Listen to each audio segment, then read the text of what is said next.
Good evening, everyone, and welcome to the Car Sim and Race Driver Show. And tonight we have a very special guest, all the way from Slovenia. It is Zavisic. Good evening. Good evening. How are you, everyone? Thank you so much, Hugh, for inviting me here. It's an honor to be a part of your events, and I'm sure it's going to be great. Oh, it's fantastic to have you on the show. And we really appreciate everybody in the chat coming in from other channels. And I know from your channel who has come along to watch tonight is absolutely brilliant. And it won't be long before we start asking the questions from you all. So get your questions ready. And if you want to put them in capital letters, I can spot them as early as I can. But it's great to have you on the show. And I have to say, I'm honored that you watch my gaming streams too. And when you say it helps you to relax, I'm saying, well, it must be laid back and easygoing to help Zavisic relax after a busy day writing music and playing his games. So that's the thing. But I will start with the question that we always start with. How did your racing game kind of sim career, how did it all begin? How did it all begin? So, the first thing that's important is in the early 90s, my father was interested in console gaming. So, he got Amiga 600 and Super Nintendo, but didn't get too, he wasn't really too happy with it. So, it wasn't until PlayStation came out where he really started to enjoy games. And then in 95, I was born. So yeah, I mean, I definitely for first 2 years I couldn't play, but let's say around 97, 98, that's where I also started playing. And Wow. for the first few games, Tekken was one of my first game, and Bust a Move. You know those balloons. It's a really simple game. So those were probably my first two games, and then my first racing game was V Rally One. I don't know if you guys remember that game. V Rally One, and that game came so early. The controllers on PS1 didn't have the analog sticks yet, so you could only play on the pointed buttons. You know. Oh yeah. Yeah, and it was really hard. It still is one of the hardest racing games to play, and so that was my first experience with the racing game, and then I quickly went to games like Toka, V Rally 2, Colin McRae. Yeah. I basically my first passion was cars, so Yeah. that was even before music. Gran Turismo. So the first experience with Gran Turismo was around 99, and it was actually the first Gran Turismo demo, Gran Turismo 1 demo, and I didn't like it too much. It was quite hard, you know, being probably it was the best simulation at that time. And obviously, a 4-year-old kid wasn't really interested in simulations.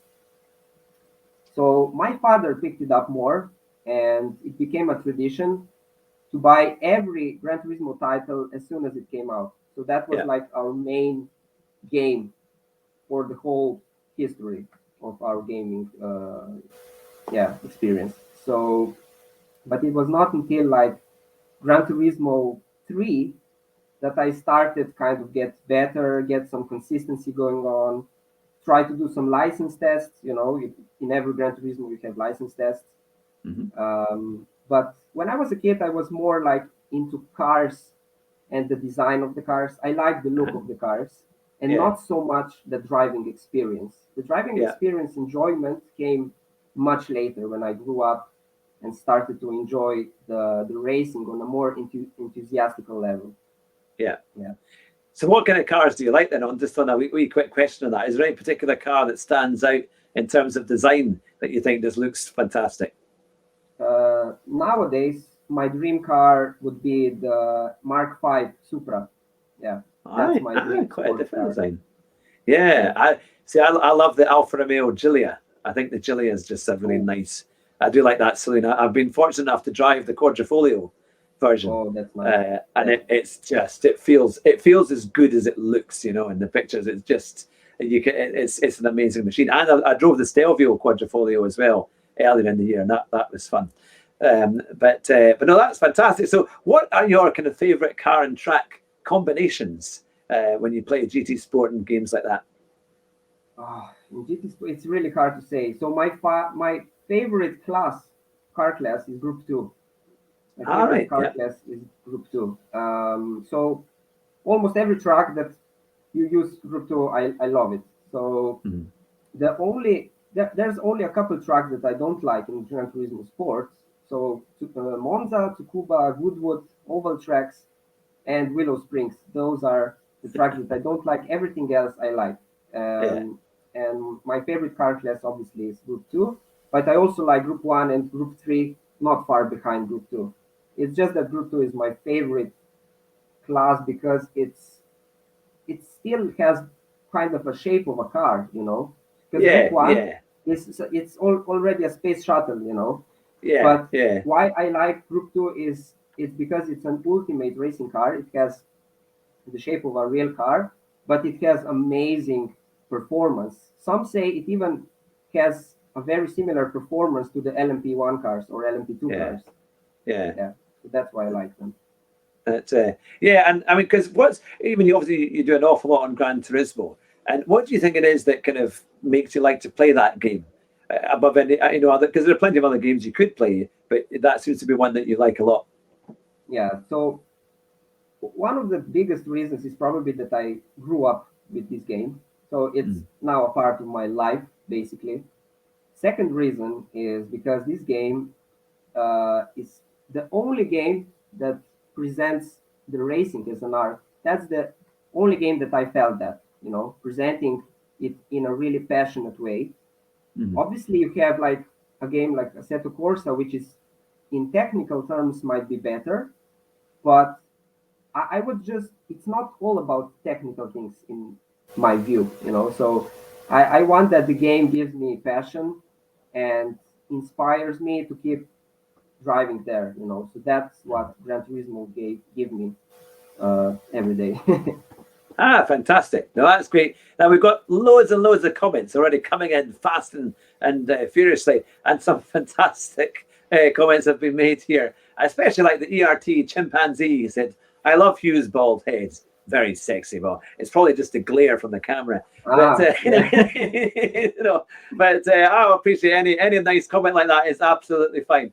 Now we've got a question from Henry Bernal. He says, "What inspires you to do 200 overtake streams in Group 2?" Oof, what inspires me? Well, it's more. I think it's more. Oh, it's that's really. I wouldn't say it inspires me so much.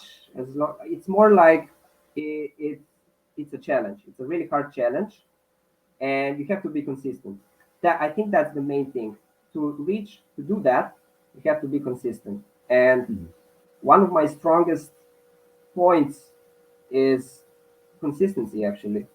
Mhm. So I made two attempts, and both times I succeeded. So it's also because the stream didn't crash. That's also important because usually those streams are 6, 7, 8 hours long, and it's Wow. I'm always like under pressure. Oh man, one more race, two more races. Is the stream gonna handle it? That's pretty good going. Yeah, 200 overtakes. That is a good challenge to have. No, that is pretty good. Now we've got a quick question from Keith. Keith will own you. He says, "Are you a fan of Goran Dragic?" I think I pronounced that right. Yeah, basketball player probably. Yeah. Yes, imagine it must I be. don't. Unfortunately, I don't watch basketball, so I can't say that. I will say no because I don't really follow that too much. The only Speaking of other sports, the only sport that I watch is snooker. That's Oh yeah, my yeah. favorite sport next to racing. Yes. Fantastic. Now that's it's the thing. Now I'm just quickly checking all these. We've got hundreds in the stream. It's great to see it all. Now Jacinthe Smurme, or sorry, Sherme, I think. It says, what are your targets? Now, I imagine that maybe is that for your GT Sport ambitions. Uh, my target is to continue what I'm already doing and try to be as successful as possible. So basically, I'm already doing what I love, racing. engaging with people that love my driving. I was always trying to uh, primarily be watched because of my driving. Not so. I never wanted to be an entertainer. I always tried to succeed and inspire people with my driving, and I'm still trying to do that. But obviously, as a streamer, obviously you have to be engaging with the people that are watching you and stuff like that. So I'm Mhm. trying to be really natural. I'm not trying to be kind of an acting entertainer. I'm Mhm. trying really to be nice, natural, and just try to focus on driving as much as I can and inspire people that way. And hopefully, I can make a living out of it. Yeah, that's absolutely. that's my dream. That's my dream. Well, that'd be fantastic. Now, we've got the link for your channel in the description below. So, for anyone who has not already subscribed to Zavisic's great channel, then please make sure you do, because he certainly deserves it. And I have to say, watching you race, all I see Thank is you. you race off into the distance. You always start at the back, and you're very good at overtaking people. So, it's a very entertaining channel to watch, and your streams are really, really good. So, and you can learn a huge amount. Now, one of the questions I was saying, because you were saying consistency is the key. So, how do you become consistent as a sim racer? I think you have to start uh, by practicing a lot. I mean, if I say if I present my story in 2019, when I came back to GT Sport with a wheel, I bought a wheel. I spent for 6 months about 4 or 5 hours a day just driving time trial. And I remember in that year I got about 20 top 10 lap times every week in Wow. 6 months. Wow. And it's because I kept doing the laps and laps and laps all over again, and just trying not to make mistakes, just keep that rhythm, keep that momentum, and not break it, you know. Um, and basically, I improved my pace on my own. I didn't really watch other people too much until I got really good. That's when I started watching some other people just to get even better, because I Mhm. saw that, I might have some potential here. I have to get more disciplined, maybe try to watch around some others Mhm. and try to incorporate some stuff into my driving style, because obviously that's really important. Learning bad habits is never good. Yeah. Um, so I would say my driving style is most of the time based on consistency. Mhm. Uh, for a long, long time, I had trouble with qualifying, but I always did well in the race. Mhm. So luckily, lately, this is improving. I was really getting some good qualifying lap times lately, so I'm quite happy. Um, but yeah, I mean, some of the guys have aggressive driving style and are not consistent, but they might get a really, really good race pace, but Yeah. usually they would make a mistake and lose generally. Yeah. Then you have someone who is more consistent and takes it easy, but it's never anything special, right? So Yeah. Yeah. that's why you have someone like Mikhail Kizal, who Mhm. is incredible, who can just always deliver that incredible pace, but so smooth and consistent and never makes a mistake. That's why he is so special. Yeah. Oh, it is a real thing. And when you said there are some people that sometimes make it and usually crash, I thought, yeah, that sounds like me. So it was kind of like, well, I can do it. And on the faint occasions, shows a sign of talent, but usually crashes. But that's the thing. Then we've got some great questions coming up, and we've got some lots of people. We've got Serality who's just joined us as well, and Mike. Magic, not Magic, Magic Mike. We've got GT Bike Racing, if I got that right, or I'm getting completely confused. But here's a question from Flash Tagger, which really shows how successful you are. Of all the moments this year, 100,000 DR, the top FIA wins, etc., etc. What is your best moment this year in Gran Turismo? Um, I think the happiest I was when I won my first top split nations race. that was in August. Um, I won the race at Sardinia with Red Bull X 2019, and I, I, I, I was just so happy because I never thought I'm gonna do it.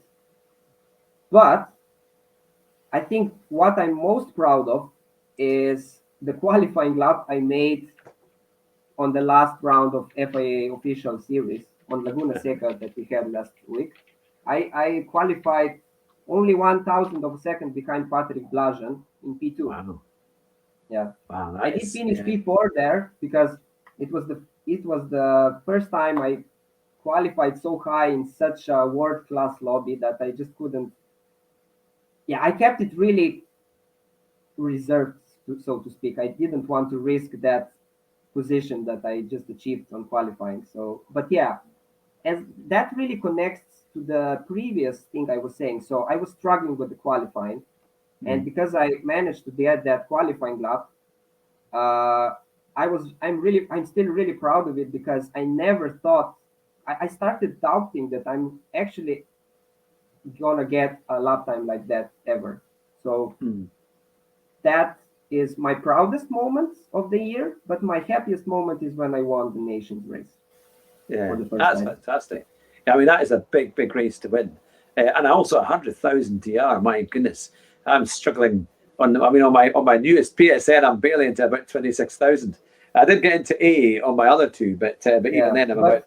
speaking about 100K, I think that's for me it didn't really feel so special as just beating some of the world tour drivers in the race, because you can kind of grind those points, DR points, even with non-world tour drivers.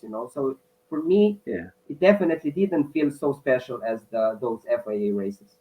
yeah. Wow, so that is something. Well, you've got a very special fan here because R8G Haku has said, here, I'll put it up on the screen for everyone to see. I love you, Zavisic. So you've got a Carlos, fan yeah. there. So Thank you you, got. Carlos. He's one of the aliens from GT Sport. He's a really good driver also. Ah, well, I might have to have him on the show. We like aliens around here for this show.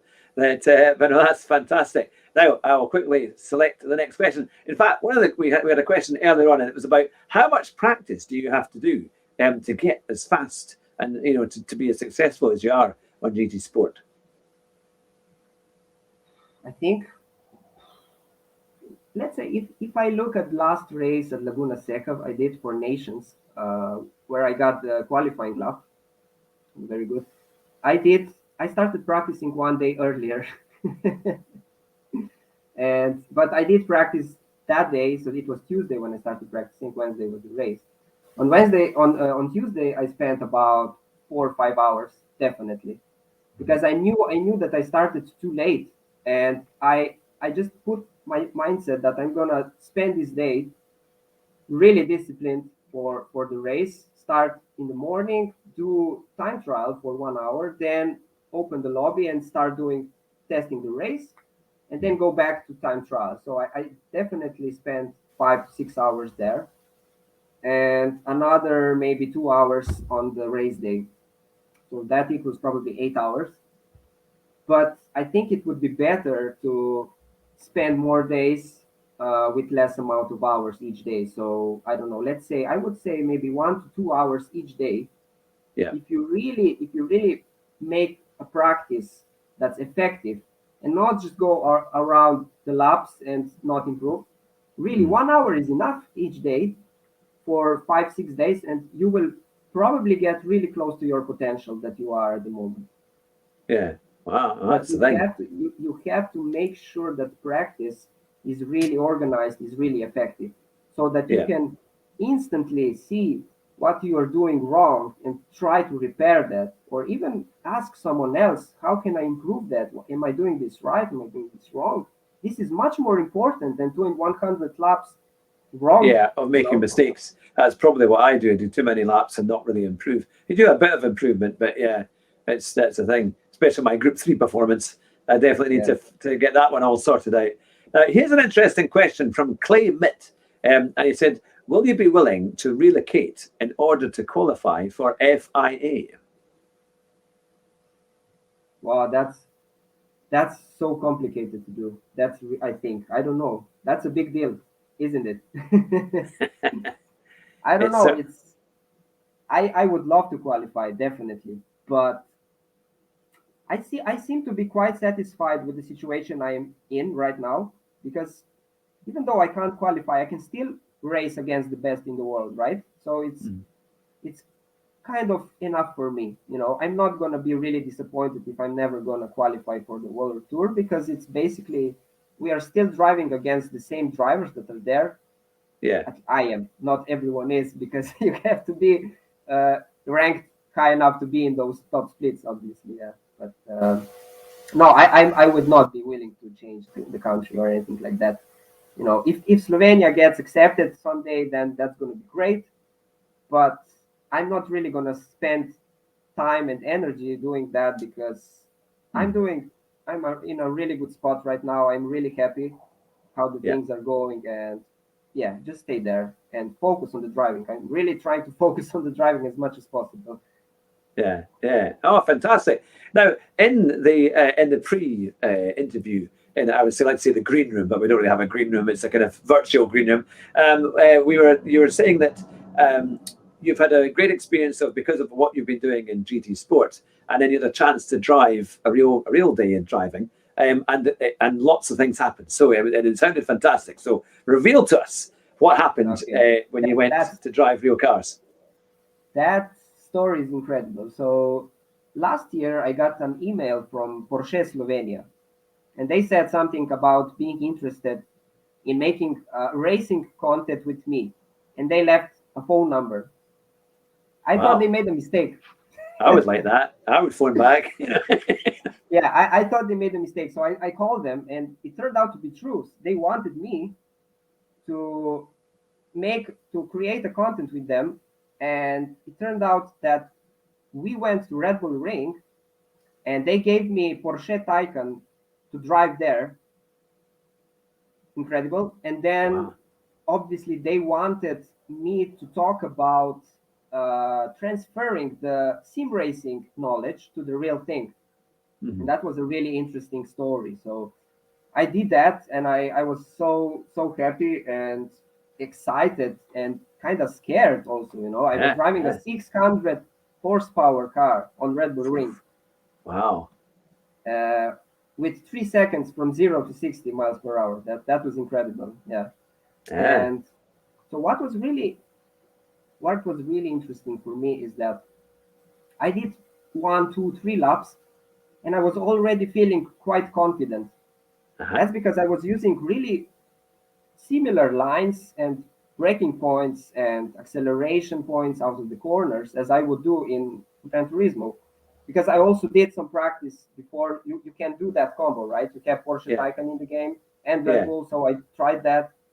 And obviously it's not the same because the tires are different, the weather conditions are different. Mm. But it was, I mean, I could really get into it quite fast. I'm not saying I was trying to challenge the limits. That was Yeah. too risky. Yeah. Yeah. That was too risky. But uh, the guy from Porsche was driving with me there, and he couldn't believe, and I'm not making this up. He couldn't believe how I could be so smooth and confident already after a couple of laps. He just couldn't believe it, and that was my first time with such a powerful car on the track. Yeah. And at this point, I also want to say that Gran Turismo proved in this story that it's a good simulator. You know, it's Uh-huh. not the best. I'm not saying it's the best, but it's not bad also. It does Mm. all the things right. It gives you that general knowledge that you can then transfer on the track and really use it and start enjoying that much quicker if you wouldn't be trying to drive Gran Turismo. Definitely helps. 100%. That's amazing, isn't it? I did have a similar experience a year past March. I went to Brooklands, the Mercedes World, and I won it actually on a Gran Turismo game the year previous, a driving event, and I happened to have a go, and it was mainly fleet drivers, so they were all quite slow, so I had a good chance of winning it. So I won I won this thing by doing the fastest lap. in a Wow. Mercedes F1 car thing, and so it wasn't Gran Turismo. I did that the year before, but it was great fun, and I got the fastest lap, won the prize. And what part of it was I got an hour's drive in a Mercedes C43 AMG saloon around the little test track at Brooklands, and I have to say it was actually easier in the real thing than it was on the Gran Turismo or on games like it. It just because, but you knew what to do roughly. Because you'd had the practice. It was amazing how that transferred, and it was fantastic. And I had an hour of this, a permanent smile on my face for the whole time as we were racing around this track. And then he tried to make me do drifting. That was the only thing I couldn't do. But I completely agree. It's amazing that the skills you learn, even with this G29, the entry level sim rig and things, or what you get from that, and then going into a real car. But for you driving this Porsche around Red Bull Ring, because of course you don't really see the inclines on the TV as you would have experienced driving around the track. What was that like? Because it's obviously a lot kind of it's steeper and much more raw than we see on TV. What do you mean? The word inclines? Because it's quite a steep. And then you come up the steep turn one. It's quite steep, isn't it? So it's quite. How did that all feel? Because it's one thing watching it on a TV, but then actually being there. How did that feel when you were? That after the first corner, that uphill is enormous. It's like climbing a mountain, really. And even in Gran Turismo, you can be watching it from bumper cam, but it's nowhere near how you feel it in real life. It's just you do that first corner and you're going like this almost. That second corner is way there, up there somewhere, and it's not that. Those geographical changes, that's also what I was saying in that content that we did there. The geographical changes were really surprising me because they in reality they make a much more effect than in the game. I don't know why that is. Maybe it's because there isn't really a 3D feeling when you are driving on the game. I don't know why that is, but it's a much different feeling how you see those geographical differences, the heights, the lows, and stuff like that. Really it sounds amazing. I mean, it looks like a great track.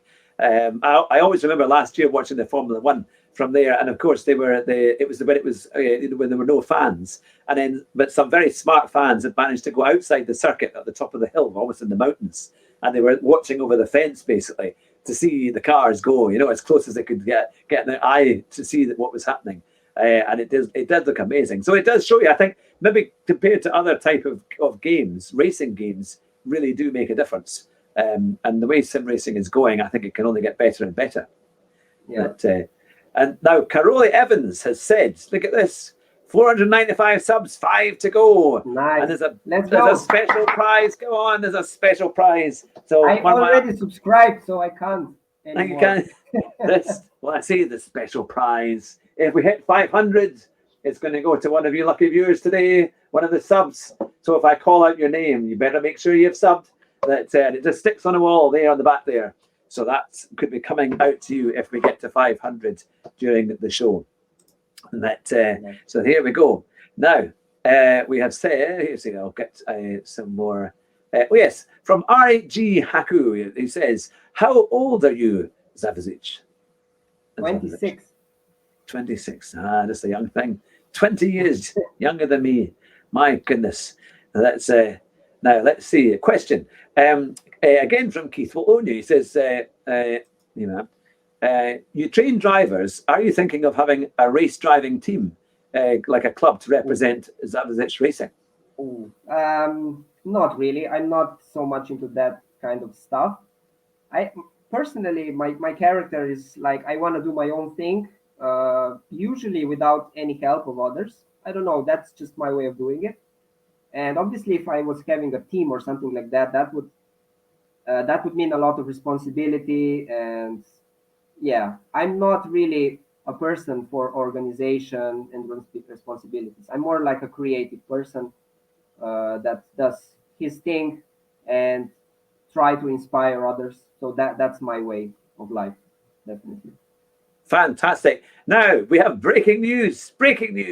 We have hit the 500 subs on tonight's Yay! show. Oh my goodness, I feel like I've won an FIA Congratulations. 5 Nations. It was like that. That's fantastic. That's absolutely brilliant. Thank you to everyone who's watching and who's just subbed, and also all of you loyal guys who've been with us all these years as we've been going strong. Now, I'm going to ask you, Zavisic, to choose out of all these people in the chat tonight as they've come along to watch your show. Just call out a name, have a look around the comments. You can scroll up and down if you like, and see what you think.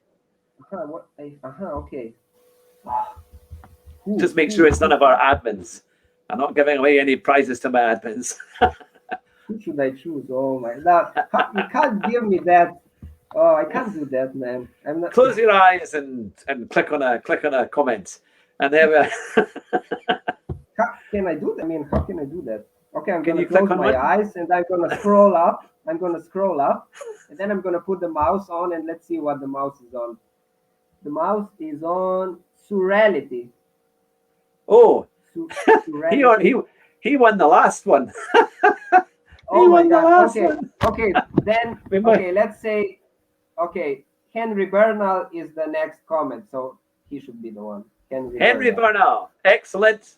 Okay, Henry Bernal. He said, I just subbed, which is fantastic. Henry Bernal, you need to get in touch with me. Send me an email, qhattrick@gmail.com, and I will get your address. And this picture here is going to be making its way out to you. What a prize. What an experience, eh? You only get prizes like that on the Car Sim and Race Driver Show, but it was Zavisic who called you out. Fantastic. We've got a prize winner tonight here and an amazing racing driver, a sim racer, as we go here. So now my admins have said, typical, no pay for my admins. No, they work like charity workers on my team. That's the one. So now, let's get on to tips for sim racing. What would you say are the best things if you're wanting to get faster as a sim racer? I mean, you mentioned consistency before, but what might be your top 3 bits of advice for those who are wishing to get faster on GT Sport? Okay, first of all, I have to say that the talent is different from individuals. So a person is only able to reach a certain level that he is, right? So, and the other thing, when I'm teaching, I always say to students, I'm really bad at giving general tips. I can teach when I watch a person, how he drives, and then I have 100 things to say. But if I don't see him how he drives, it's really hard for me to give him some general tips. Mm-hmm. But okay, let's try to do that. Yeah, let's try to choose top 3 tips. Would be probably consistency. So try to avoid doing mistakes, because mistakes usually create demotivation. So if you are trying to be consistent, you will also enjoy the journey much more. Mm. And then obviously try to watch faster drivers, talk to them, to faster drivers, watch their laps, and really try to analyze. Only one corner is enough. Try to watch his braking inputs, throttle inputs, and turning points. That's all you have to do. And really make notes when they start doing that, all those things. And then try to do that a bit earlier than they do. So obviously, you can't brake on the same braking point as they do right away. You start a little earlier. So you basically are trying to grasp the general idea how they are doing it, because that's gonna make your bad habits hopefully go away. Mm-hmm. That's the second tip. The third tip, enjoy. I think just enjoy. Don't expect. Okay, yeah. Don't have expectations. That's the third tip. That's fantastic. No, it's really good to be able to get, because this is the thing that I think we all kind of like to know from you guys that are very, very fast and and are winning all these events. We say, what is it that makes it do? But it is about analysing other people's driving, isn't it? And just watching and putting that effort in to try and get faster. Yeah. So when they ask me how I managed to be so fast, I always say it's discipline, ability, and talent. So you either have to have all those three. If you don't have one of those, you're never gonna get on top level. That's the truth. That's just the truth. You can just get on that certain level that you're able to, but that also takes discipline and practice and stuff like that. So it's a bit of a hard truth, I would say, but we have to say this. Not everyone can be a world champion. Yeah. Oh dear, you've just gone and hurt some people's feelings. But what? That's what they say in the schools these days. Everybody can do anything they want to. It doesn't kind of work out like that. But no, it's true, isn't it? You've got to have talent and as you say, discipline and a desire to get to the top, to make it all happen and put those things together. It's now. There's been a great comment here from Matt Hill. He says, "Turn off the cones if you want to go faster." That is definitely, that's the thing, isn't it? So, and trying to turn the traction control off on most of the cars as well. Although, how do you find that with Group 2? Because Group 2s are pretty quick. What traction control, you mean? Yeah, do you just turn off traction control in Group 2 and just drive it without it? Yeah. There isn't a single car that I drive on traction control, I think, in Gran Turismo. Really? Even Group 1? Yeah, even Group 1. Yeah. That's pretty good. You might have a very smooth right foot, because that is a real skill to have. That's why I can't imagine. I mean, that's why I respect some of the really fast drivers on the controller, because how can they manage to have such good throttle and braking control? Yeah. That's respect. That's worth respect, really. Yeah. See, are there any other games? Because obviously you mainly do GT Sport, but I found that when I went to a Assetto Corsa competition on PC, I've pronounced that all wrong. I know people come up and say it's going to be competizione, but it helped me improve going back to GT Sport. I think because it's a more intense game, and you don't have cones, you don't have lines, you don't have anything like that. You have to just race and learn yourself. So it definitely, other games can maybe help the skill. Have you ever found that perhaps there's another game out there that you like to play, or you think it might help you in your GT Sport career? If I would play other games, I would only play them out of interest, not because I would probably want to improve myself, because the reality is that on the level that I am, I think other games will not help, because it's not anymore just about driving. It's also about trying to discover the tricks in the game, because every racing game has a slightly different simulation, and you have to adapt to that certain simulation if you really want to be one of the best in that certain game. Mm-hmm. So I think playing other games might make me even slower than going back to Gran Turismo, because it's such a different feel, and those little tricks that make your top 10 lap times are in every game totally different. Yeah. So I'm gonna stay in Gran Turismo definitely, but I love rally games. I just don't find the time to play them. I wish there was a Le Mans game. There was, for so long we didn't have a Le Mans game, and I wish we had one. Really, I love Le Mans. Yeah, it's a proper track, isn't it? It's a real. I always remember, because I grew up in watching motorsport in the late 80s, really, from about 13 years old onwards, and that's when I really got into it. And where I used to live in the Scottish borders, there's a massive motorsport heritage. We have the likes of Jim Clark.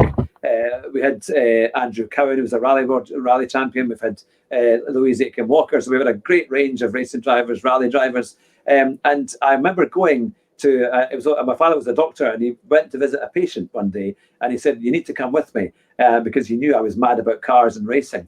And one of the local farmers had his own collection of cars, and he had one of the Lotuses that Jim Clark owned at the time. Wow. And this is one of the ones, and it was just sitting in his barn. I mean, he'd done it all up into this lovely little museum, and he also had a Le Mans racing car there.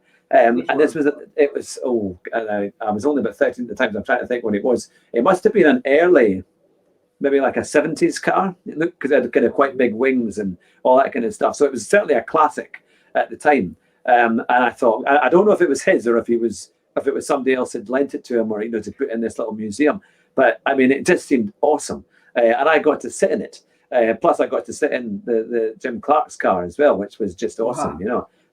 And I haven't actually told that to many people, but it was when you're a little 13-year-old and you get to sit in a car like that, the smell, all the stuff, it's just like the ambience, the whole atmosphere and the character of it is incredible. And I think that's what put in me this love of motor racing, because it is incredible, so that's what, when I started watching all of that. And then I remember Le Mans was a big thing, and I actually got the Autosport Le Mans book for my birthday for they do the autocourse. They do the big autocourse book for the year, and that was given to me by Andrew Cowan, who was the manager, the team boss of the Mitsubishi World Rally team, and that was he signed it for me many years ago. So it was quite something. But did you find that there was an experience in your life that stood out, that made you kind of love racing? I think I started to love racing because how beautiful the cars are. So the first passion in my life was because the cars were so beautiful to me, and that then became a love for driving, and so I really can't say anything else, because I was never a big fan of Formula One, so that series never inspired me so much. It was more like Gran Turismo, the Super GT class, the Endurance Championship. Those were the cars that really inspired me, because they were so beautiful and good. And those were the cars that really inspired me. Basically, Japan cars are my favorite cars. Yeah, I love the Jaguar. Was it the XJ one? The one that won Le Mans. Was it about 1988, I think, or 89? It was the one with the kind of. I love that car. Rear tires. That was an amazing car. But I say it every interview. The one thing that the race I've ever seen live was the European Grand Prix at Donington in 1993, and I saw Ayrton Senna win in that dramatic race when he was seventh. Wow. It was I saw it live, and it still puts the chills in me when I speak about it, because it's just incredible. Seventh at the first corner, or something like, or fifth or sixth at the first corner, first by the end of the first lap. Just astonishing. And just the most amazing experience I've ever had, and I hope to go to another one eventually again.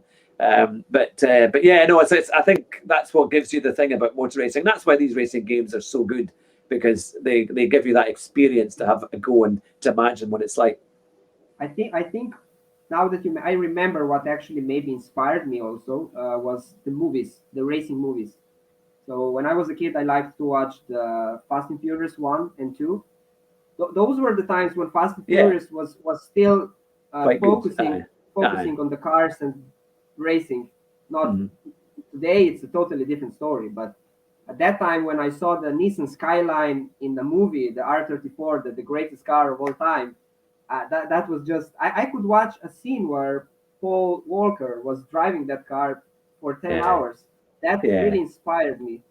And then also going with my father, we went a lot of times. We went for the local rally events where we saw those Subaru Imprezas, Mitsubishi Lancers. Those were my dream cars that I know from Gran Turismo, and to see them in real life was incredible. And just one short story to tell. When I had my 5th birthday, my wish was to get a small model of Subaru Impreza rally car from Colin McRae. 5 years old. That was my wish, and I still have it today. Look at this. Oh wow!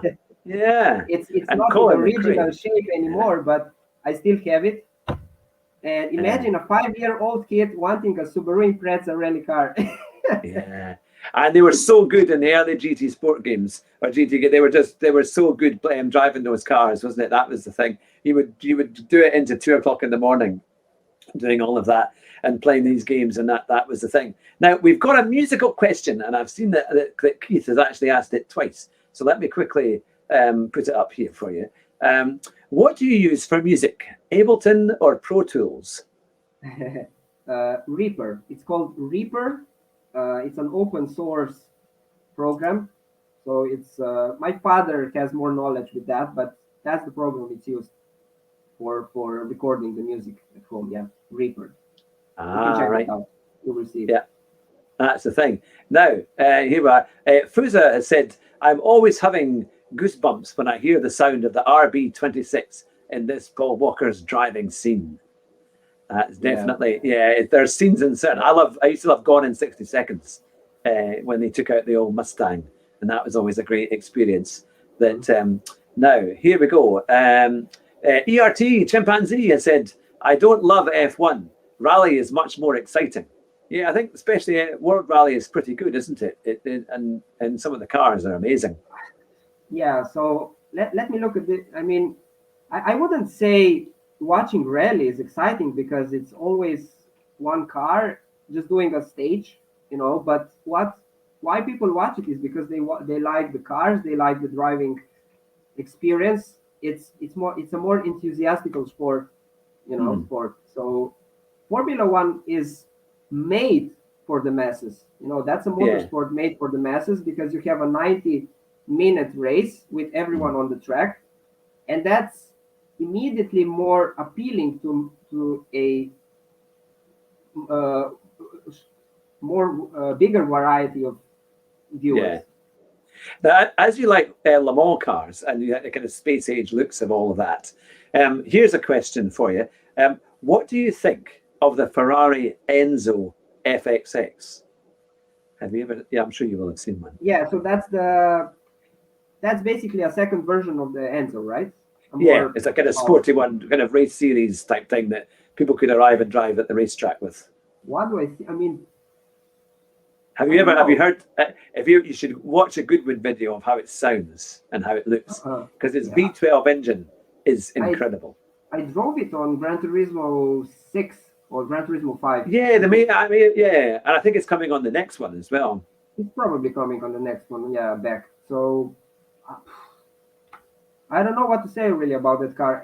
For me, it doesn't look too well. I don't know. It's more track-oriented car. It's not so beautiful as probably, let's say, a Pagani, or but it's even the normal Enzo for me looks better. But, it's a track-oriented car. I mean, let's look at McLaren Senna. That's one of the best track cars in the world. But when I first saw it, I almost threw up. I always remember. What's really interesting with racing cars that they always need time that you get used to design. So usually I find them ugly when I see them for the first time, but then as the time goes, I like them more, definitely. No, that's true. They grow in age. I always the reason why I mentioned the Ferrari is because we were at Goodwood one year, and Jonathan and I thought it was the Formula Ones because we heard these incredible engines, and so we ran up to the front to where they set off, and we just missed the first one. And we thought, what on earth is that? Is that like a Ferrari V12 of like 1994 or 95 F1 car? And it wasn't. It was this Enzo FXX doing big burnouts as it headed off up the road. And it was just astonishing. And all those big Ferraris, they had the 599 FXX as well. And I just love the sound of that V12 shrill. It's just, I think for me, the noise is amazing. Yeah, amazing machine, definitely. The noise makes quite a big part in racing world, definitely. I know. We are coming to times where I don't really want to think about it. I don't really want to think about the future, to be honest, because I just hope we will keep the engines. I just hope. I think we will. I think, to be fair, I think the kind of current kind of push on electric is not maybe going to go as far as it might seem, because I just don't think it's sustainable. I think we don't have the power grid to actually power it. But also I think it's just not very efficient. Why buy a car that does 25% of what a petrol or diesel car will do at the end of the day? I mean, even though they say the mileage is... Time is life, It's not only how you can get for less money. Time is money also. Yeah, and they cost 10 grand more than its average, kind of petrol equivalent. So I'm not so sure. I know they're pushing it just now, but it's causing horrendous problems. So I'm hoping that people will begin to realise the issues that it has. But yeah. Now talking of sim equipment and sim racing and things like that, I'll diverge to another subject. You've got, looks like a track racer there. Can you tell us Yeah. what kind of equipment you have? Okay, so the Simrig is a Truck Racer TR8, and I want to say this: 4 months ago I was still driving on a plastic chair that you buy for the balcony, All right, yeah. And then one of my supporters uh, donated me half of the price of this Simrig. Oh, wow. Yeah. And then I decided that I'm really going to buy something really special, and then I got this. The wheel is T300 Thrustmaster with the T3PA GT pedals, but I'm getting the TLCM pedals very soon. Wow. The monitor is AOC gaming monitor, 32 inches. I think it's really important to have a 32-inch monitor. It's going to help you definitely. Yeah, it's because I've only got 24 and it's far too small. Yeah. I use a PS5. I used a PS4 obviously for a long time. I bought a PS5 on black market actually because there was no way I could get it. Wow. And I needed it. I wanted it because it's an investment in what I'm doing and stuff like that. Yeah. It's tax deductible, probably. I use gloves. I like to use gloves. Oh yeah. Yeah, I like to use gloves. I got used to it pretty quickly and then never went back to hands. That's pretty good, actually. Yeah. That's one of the things I'm hoping to get for Christmas.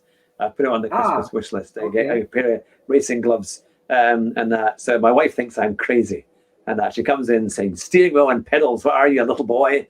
What are you, man?" And I'm saying, "Well, next I'm going to get racing gloves. Then I'll be a man." But it's that will complete the series. But no, that it is quite a thing. But I mean, a lot of people, they do say that it stops your hands or your fingers sweating, don't they? If you have the gloves or whatever, or it kind of helps. Yeah. But they need a wash after every 2 weeks. A wash.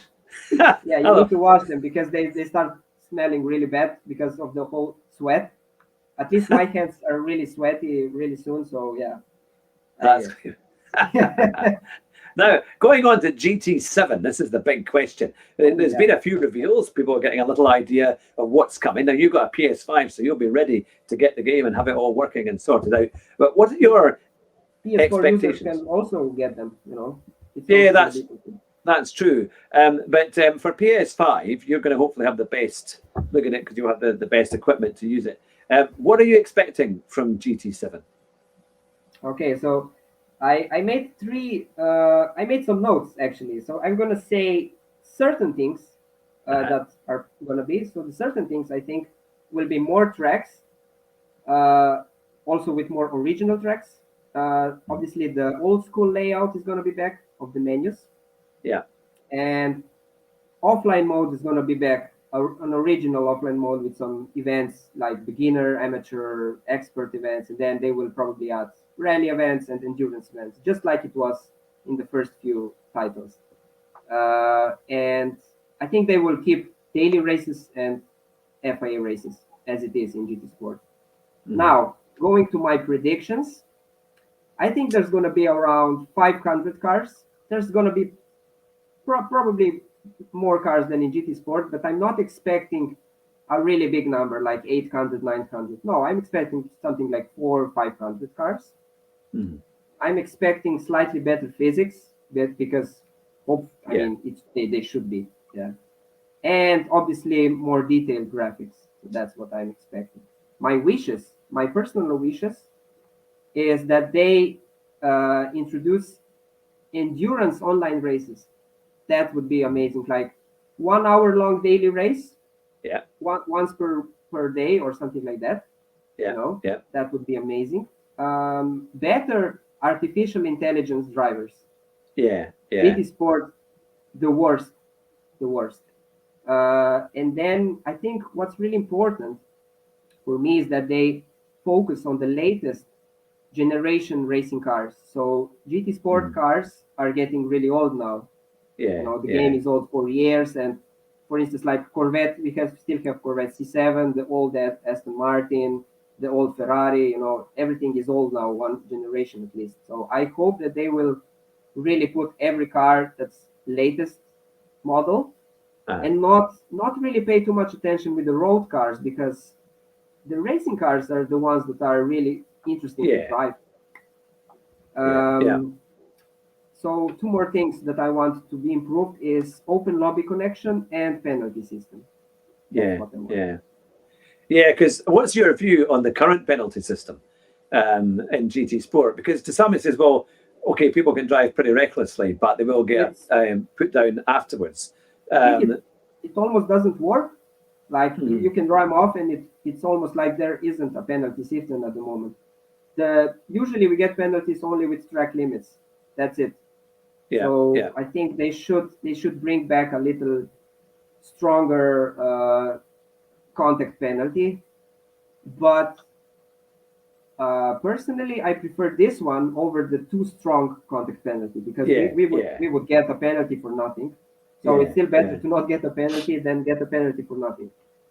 But that works only in high-rated lobbies. So that was my father's idea, actually. He said that we should have at least two penalty systems. So one would be for lower rated lobbies, and one would be for higher rated lobbies. Because obviously the truth is that in top splits, in second splits, people usually don't drive dirty. They usually try to stay really clean and fast and do their own race. But it's happening all kinds of stuff in lower rated lobbies. So they should make a more stricter penalty system in lower rated lobbies. Yeah, or it's almost like I'll give you more points if you keep things clean, isn't it? That would be something, or kind of like a rewards of keeping it clean, like a bit like iRacing. Well, because iRacing is funny, because if somebody else hits you, you get the penalty as well, even when you're minding your own business. They do that, but yeah. Now here's a great question from Flash Dagger. Who do you think is the most talented driver on the World Tour? Mikael Hizal. That's my choice. And we've had him on the show. We had Mikael a few months back, and we're hopefully going to get him again. We're going to get him again with Valerio Gallo, his good friend, who won the. We've had Valerio as well. I know everyone, man. I know everyone. And we're getting there. We're getting there. And of course, when everyone's watching tonight, we've got Dave Cam on the show next week, who is a very good iRacer. And he plays lots of sim racing games. Has a very big. He's got something like 60 or is it 34, 35,000? I can't remember exactly how many subs the last time I saw it. But a very big channel as well. And he'll be coming on the show next week on the 7th of October. So it's lots of good guys to look forward to, which is fantastic. But now Keith has asked, do you ever watch IndyCar racing? No. No, that's an easy one. That would be fine. Arky74 has said we need SR to be far more than just a maximum of 99. It should be 999 and a big grind to get there. That would be a good idea. I think it's why, because you mess a race and then you need just 2 or 3 races to get back to your maximum sportsmanship, which doesn't make sense. So you can constantly keep making bad things, because it's so easy to get it back up. So that's why, I definitely agree. They should make sportsmanship more challenging. Yeah, it'll be interesting to see what they come out with, because I think there's been so many times when it almost puts people off GT Sport if they have a really bad run and they find themselves, especially before when the penalties were coming for anything except being responsible. It was like you could mind your own business and you'd find yourself with a 5-second penalty or a 2-second for nothing happening. But this one, as you say, is slightly better, but it could definitely do with some improvement. But a final quick question from Arky74. It says, do you ever do car races, for example, race A, just for a bit of fun? No, basically not.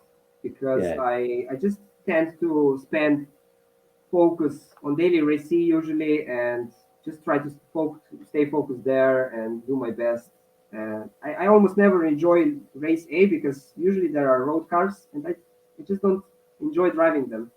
You know, they are beautiful. I mean, road cars are usually look nicer than race cars, but in a game like Gran Turismo, I just don't enjoy driving them so much because the grip is so bad. You have to brake Yeah, 500 miles before the corner. You know, it's you got to drive it like a rental car. That's what you do. You just, as if you picked it up from Avis, and you've got your excess insurance, of course, and you tell them, no, we're definitely not taking it to the Nürburgring, that or the Nordschleife, that we've never been there. But that's the one. But now here is a question actually from Poca Ace. He said, third time asking it, and so I apologize for not seeing it earlier. But Lucas says GT Sport racing is an art, and I agree. Due to smart racing, being patient in making moves, clean racing, and beautiful looking cars. What does Luca think? I didn't understand really the question. So if I let's see, let me now ask this. Due to impatient, yeah. So do you think that GT Sports is, you've described it like an art form, as in the way that they do it, and obviously beautiful looking cars. But do you think that smart racing and being patient in making your moves during like your racecraft, do you think that's a very major element to become a better driver? Definitely, yeah. I think like being patient, not being too hot-headed is always better, because even if you're not gonna get the position that you want always, you will still be satisfied with clean racing and with the experience. It's not always about trying to gain as much positions as possible, at least in my opinion. In my opinion, it's really important to have good battles, fair play, enough space. That makes an art. But competitiveness is a little different. You can't have both at the same time, unfortunately. But really good drivers might get close to it. That's how I'm gonna say it. Really good drivers can do both. Can do competitiveness and art. But it really takes ability to do that. To drive on the limit and give each other enough space. Not everyone can do that, unfortunately. Yeah. No, that's the thing. Now here is a very good question by Moore1154, and he says, if you had to give up one thing, what would it be? Music or gaming? It's not. I'm not taking Gran Turismo as gaming. I'm taking it like driving. I prefer to call it driving. So I would, I would keep with driving. I like it more.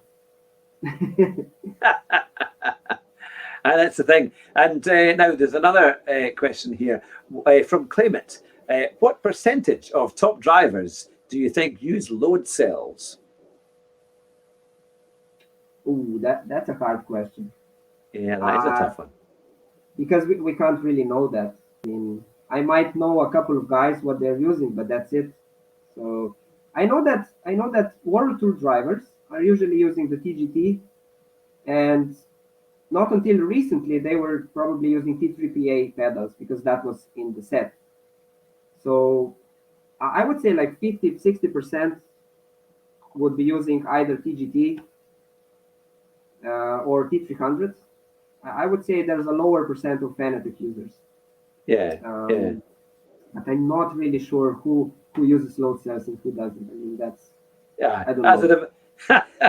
No, that's the thing. Now, we've had lots of questions about this kind of the sizes of the grid in GT7 and 30 plus, but I think it's only going to be maybe 16 to 20 again, isn't it? I don't think there's a massive expansion. I think they say it could have gone up, but they've chosen not to do that yet. But maybe we're wrong. Maybe it will go up to 30. Certainly a bigger grid. That's why I like the Assetto Corsa Competizione races, because you can have 32 or more, like at Brands Hatch, and it's just brilliant fun. It's kind of crazy. But it's amazing. But Eruditz has said in ATC there are 80 car races, which is that's mad. What? 80 car? Yeah. No, that might be too much. I mean, I don't know, like 80 cars on Tsukuba. Imagine that. Yeah, that'd be very funny if they're all like MX-5s or Fiat 500s. or something like that. Might just be having just like driving in Rome through rush hour. Maybe the same the same kind of effect. And Keith has said a very important question here. Did you enjoy your interview with Hugh? Definitely. It was my first experience in an English talking interview, and it was amazing. I really enjoyed it. It was great. Fantastic. Well, you've been absolutely amazing and a great guest to have on the show. Now, let me just give a preview of all for all your loyal fans. When we get to 1,000, that's right. When we get to 1,000, this is the photo tile that will be being sent out. So how about that one? Schumacher and Senna. How many 8 titles between them? That will be going out to you when we hit 1,000 subs. But it's been phenomenal to have you on the show tonight, and just so much fun with all the comments and all the questions. So thanks to everyone who's been watching and commenting and asking questions. I hope we got round most of them. But would you like to say something to your community and to our guys who have been watching you here tonight? Subscribe to Hugh Hedrick. And I didn't pay him, honestly. It was that's very kind. But no, because you've got a very loyal group of fans who really like you and they follow you, and your streams are great fun. I call them family, to be honest. We are so close. We have such a good time. I love them. They are the best, really. Now that's the thing. Well, it's great. We'll stay on the line as we finish up with the show. But honestly, it's been absolutely brilliant tonight to have such a great audience and lovely comments and great questions. And for a superstar of the sim racing world, when I say 100,000 DR, my goodness, that is amazing. And winning FIA Nations and all these big, incredible races, and then driving at the Red Bull Ring just to finish off with that one. That has been a phenomenal history and really just fantastic answers to the questions that have been put in tonight. But next week, we've got Dave Cam at 9 o'clock here on the Car Sim and Race Driver Show. But to Zavisic, would you like to finish off with our famous phrase?